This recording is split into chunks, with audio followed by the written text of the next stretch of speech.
During the Cold War, the world was split between the United States and the Soviet Union, the free and the slave, the democratic and the communist. Many countries had to choose between these two states. Other countries chose not to. They formed the non-aligned movement. These countries vowed to not join the US or the USSR in any political or military actions. They believed to be sovereign, they had to stay out. Had to stay out of business with these two nations who were at war. A Cold War, but a war nonetheless. Aside from joining any Cold War forces, whether they were American or Soviet, the non-aligned movement countries had to follow 5 principles. They were 1. Mutual respect for each other's territorial integrity and sovereignty. 2. A mutual non-aggression. 3. A mutual non-interference in domestic affairs. 4. Equality and mutual benefit. And 5. Maintain a peaceful coexistence. The organization was founded in former Yugoslavia in the capital of Belgrade in 1961. The non-aligned movement was the brainchild of Indonesia's first president Sukarno, India's first prime minister Jawaharlal Nehru, Egypt's second president Gamal Abdel Nasser, and Yugoslavia's first president Josip Broz Tito.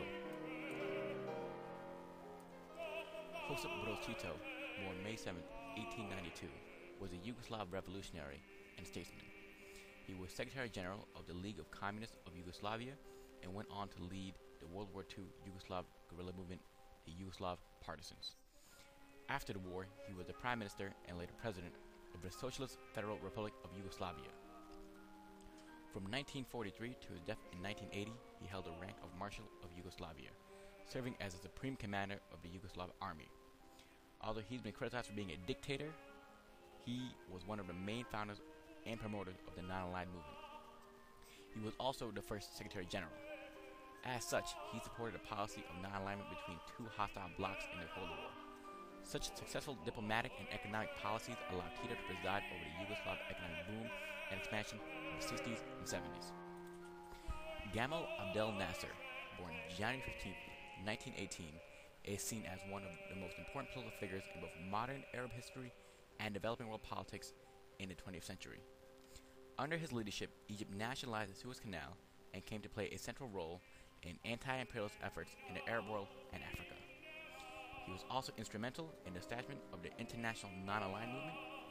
He is well known for his nationalist policies and version of Pan-Arabism, also referred to as Nasserism, which won a great following in the Arab world during the 1950s and the 1960s.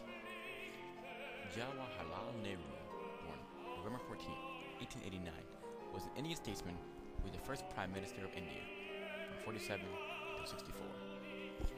One of the leading figures in the Indian independence movement, Nehru was elected by the Congress Party to assume office as independent India's first Prime Minister, and re-elected in the Congress Party won India's first general election in 52.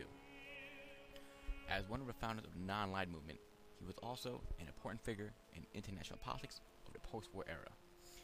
Throughout his life, Nehru was an advocate of Fabian socialism and the public sector as a means by which long-standing challenges of economic development could be addressed by poorer nations.